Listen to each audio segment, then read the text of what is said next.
The last burst of gunfire had long since faded into the smothering silence of defeat when Sergeant Hal Rowan found himself crouched behind a crumbling ridge of sun-bleached rock, heart hammering in his chest, the radio on his hip crackling with fragments of retreat, orders rescinded, units collapsing, and the final code word that confirmed it all: surrender. It was not shouted, not argued. It came like a breath expelled from a dying man, and for the men around him, it was the only thing they needed to drop their weapons and walk out with their hands up. But not Hal. 59 years old, skin-browned and weather-creased like old leather, Hal had served too many tours, seen too many promises broken, and believed in too many last stands to simply walk away, especially not when the land around him still hummed with the sound of conflict. The low whir of drones overhead, the distant rumble of armored transports, the metallic smell of discharged rounds still hanging in the dust-thick air. He didn't know what the high command was thinking. Maybe they knew something he didn't, maybe they didn't care.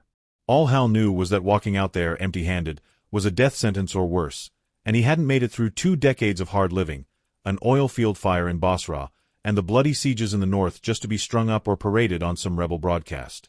So he moved, low, fast, and alone, through the chaparral scrub of the hills west of the ravine, staying close to the dry earth, every breath measured, every step calculated, until the sun began to dip low and the golden light made shadows stretch like claws across the broken ground.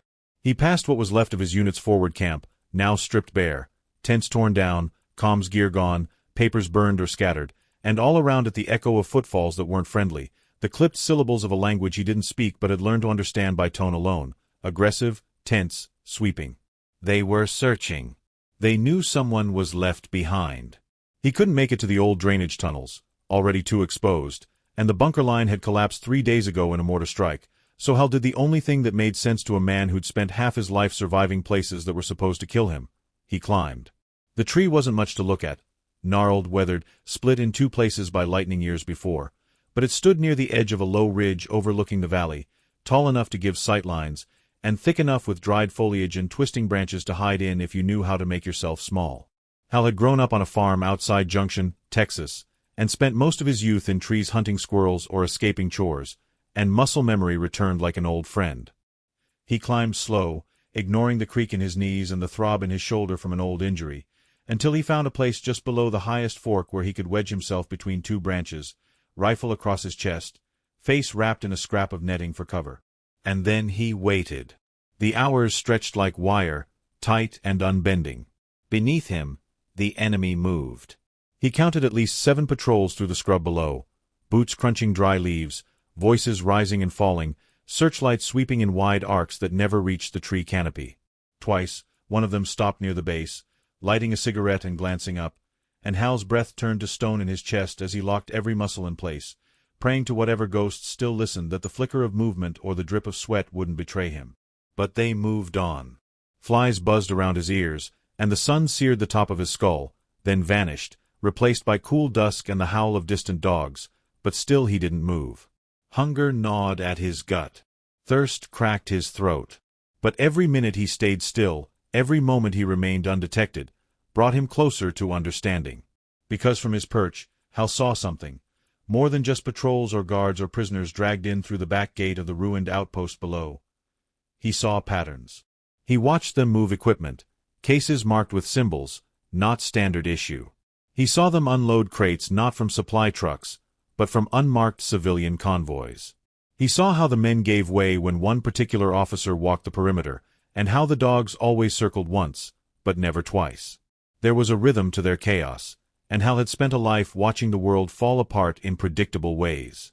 Something was happening inside that outpost, something beyond the surrender, beyond the front lines, and if command had known, they wouldn't have given up so easily. He stayed in the tree through the full turn of the moon, watching fires die down and watch rotations reset. And then, as night deepened and the world turned gray-blue with approaching dawn, Hal did what no man his age should be able to do. He climbed down. Silent, methodical, like death moving on sand. He crawled through thorn and ash, skirted the hill, and approached the outpost from the dead side, where erosion had cracked the earth near the supply fence, and where no guards had stood in the last 3 rotations. The dust was soft beneath his palms. The breeze carried whispers. Hal had no plan beyond survival, but survival demanded more than hiding now. It demanded knowledge. And knowledge waited just beyond the rusted chain-link fence, in the heart of an enemy operation that didn't yet know he was alive. The fence cut into his palms as Hal Rowan slipped beneath the sagging chain link where the earth had caved in from last season's runoff. His breath held so tight in his lungs it felt like it might rupture something inside him, but he moved with the grace of a man who had done this before, though not in years, not since the infiltration drills in Kandahar, or that night mission in Sirte when his team had slipped through a broken aqueduct to sabotage a fuel depot before anyone knew they were even. In the country, this was different, older, lonelier, but the fundamentals never changed. Stay low, see everything, touch nothing unless necessary. The outpost he now crawled toward was not like the crude rebel camps of his early tours. It was fortified, precise, and strangely quiet for a forward base occupied by an enemy force supposedly celebrating a victory.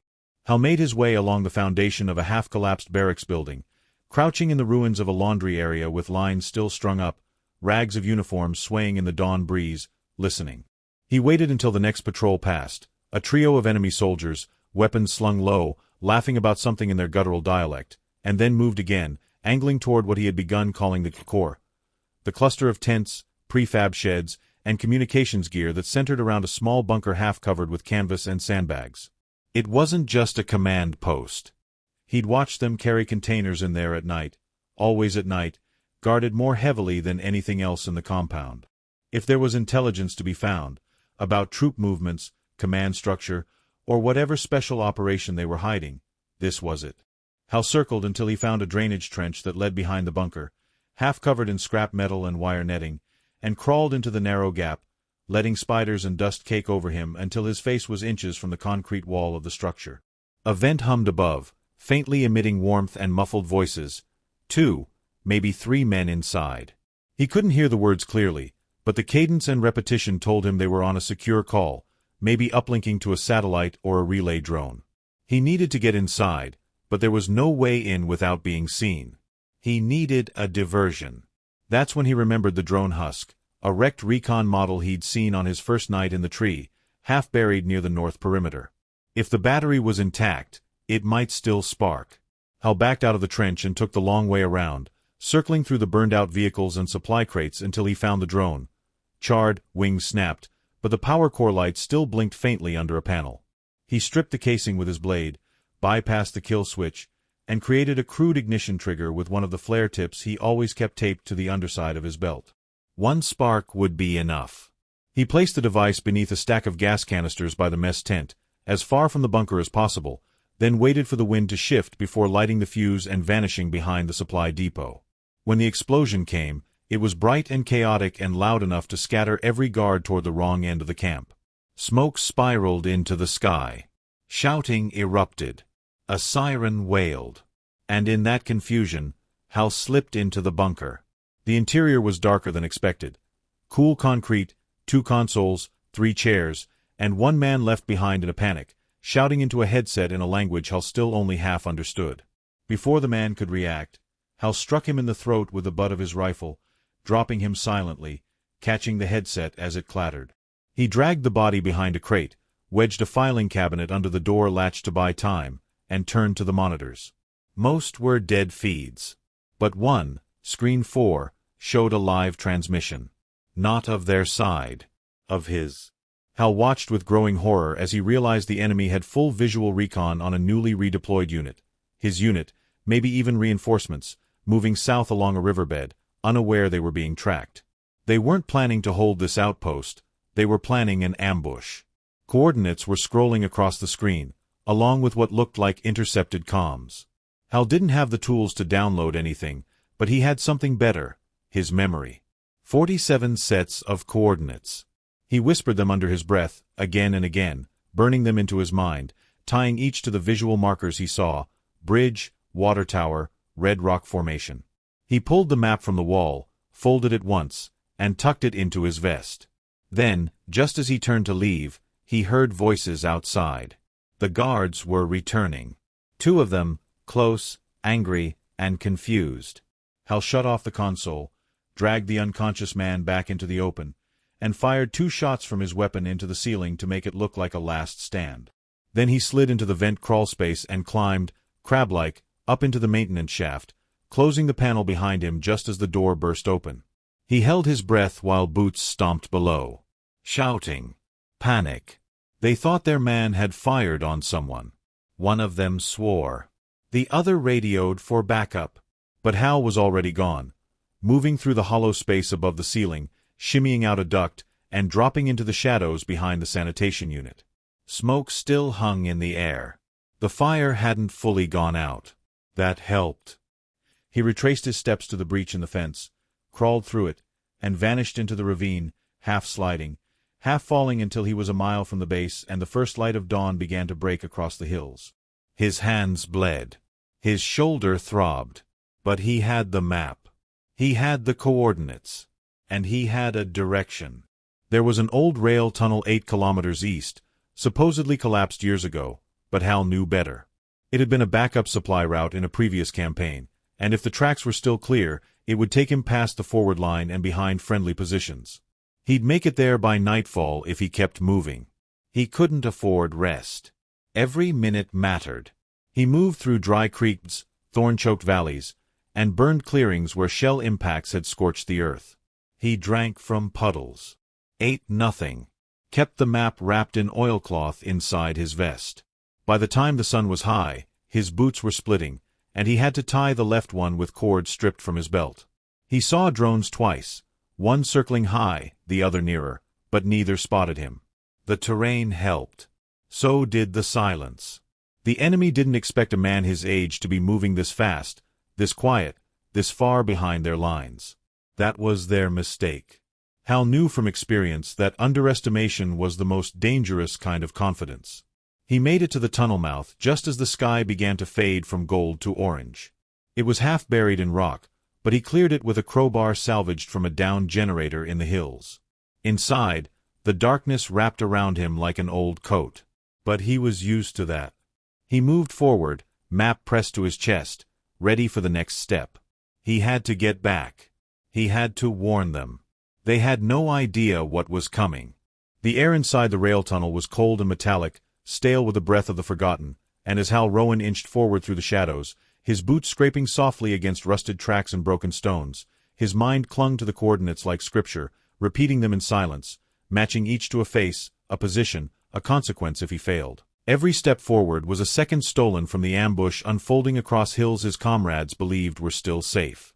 The tunnel stretched long, descending at first, then curling into a faint incline, the echo of his breath rebounding against the concrete like whispers from old ghosts. Soldiers like him who had walked through other tunnels in other wars, men who hadn't come out the other side. He kept his knife drawn, just in case. He didn't expect enemy scouts down here, but surprise was the only rule he still trusted. After nearly 2 kilometers of crawling through rot, collapsed timbers, and pools of stagnant water, he finally saw light, dim and greenish, like a glow stick cracked weeks ago, and emerged in the shell of a maintenance depot built into a hillside, long abandoned, its windows shattered, the roof sagging, but the exit doors still leading out to a ravine thick with dry grass and silence. Outside, the sun had nearly vanished behind ridgelines, bathing the world in that dusky blue that made everything feel suspended in time, like the battlefield was holding its breath. Hal moved fast, keeping low, now on the friendly side of the line but not trusting the safety of it. Too much could go wrong. Too much already had. He knew from memory that an old comm station sat atop a bluff 7 clicks east, built back when this region was a checkpoint. If it hadn't been looted, he could use its uplink to transmit what he'd learned. He moved through lowland scrub, past the burnt remains of what had once been a refugee convoy, its vehicles still rusting in place, toys scattered near tire treads, metal melted into the dirt. He didn't let himself stop. His muscles screamed, his ribs burned with every breath, and his right knee buckled twice on loose shale, but he kept moving. At the halfway point, he saw signs of life, friendly or not, he couldn't tell. A fire pit still warm, boot prints in the mud, a cigarette pack in a language he didn't recognize. He circled wide, knifed through underbrush, and reached the comm station just before midnight. It was partially collapsed, walls scorched from an old fire, but the tower still stood. Inside, the equipment hummed. Someone had been maintaining it, or at least rigged it with backup power. Hal scavenged what he needed: cables, a portable transmitter, and a hardwired signal booster, and began setting up the message, using the enemy coordinates and tying them to his side's recon patterns. It took him nearly an hour, fingers numb, eyes burning, but when he finally hit send, the signal blinked green, transmission successful. He backed away from the console and leaned against the wall, finally allowing himself to breathe. He didn't know if it would be in time. But they knew now. They'd see it. They'd adjust. He had done what he came to do. But just as he allowed a flicker of calm to rise in his chest, a voice called out from outside the station, a single word in English. "Drop it!" Hal didn't move, didn't even blink. He turned slowly, hands raised, to see two soldiers emerging from the trees. Their gear was regulation, his side's gear, but he knew better than to assume they were friendly. One was younger, maybe 25, face hard and unblinking. The other was older, quiet, rifle steady. "Name and number," the younger one said. Hal gave both, slowly, clearly. The older man's eyes narrowed. "That can't be," he muttered. "You're on the MIA list." Hal nodded once. "Not anymore." They didn't lower their guns. "Prove it," the young one snapped. "You could be one of them in our uniform." Hal didn't flinch. 2 clicks south, under the comms relay cable trench, there's a ridge marker carved with a horseshoe and an arrow. "Dig there." "My first deployment kit's buried in a tin box. Check the dog tags." The older one seemed to process that, then stepped aside, finally lowering his weapon. "He's telling the truth. I read the old mission logs. That was his cache." Hal stepped forward. "I have intel," he said, "about the river column. They're being watched. Ambushed. You've got 2 days max." The younger soldier looked spooked now. "You're sure?" "I saw it. Bunker cameras. Coordinates logged. It's all in the signal I just sent." For the first time, they both looked uncertain. "Then you need to come with us," the older one said. "High Command's going to want everything you've got." Hal nodded, but deep down, he knew something wasn't right. If they had known about his cache, and if the comm station had still been powered, someone else had been using this place. He followed them anyway, gripping his knife just a little tighter as they led him down an old logging road toward a makeshift camp. When they reached the outer perimeter, he saw more soldiers. His side for sure this time, but something about their posture, their expressions, their silence. It felt wrong. No chatter. No light. No trust. A man in a captain's uniform stepped forward, clean, sharp, far too calm for this sector. "Rowan," he said, "you've caused quite a stir." Hal stood straighter. "I brought intelligence. It's already been sent." The captain smiled faintly. "Yes. We received it. And that's the problem." The air turned cold. "Problem?" Hal asked. "You weren't supposed to come back," the captain said softly. "That outpost you infiltrated, it was a decoy. A controlled leak. We let them believe we didn't know about the ambush. We were tracking the entire thing to expose their network. Your little heroism? It compromised the operation." Hal's heart sank. "You're saying, I'm saying you walked into something bigger than yourself. And now everyone's adjusting. So why am I here?" "Because protocol demands a debrief. And because if anyone finds out you were left behind, then reappeared, it raises questions about who's running this war." Hal stepped back. "You're going to bury this." "Not personally," the captain said.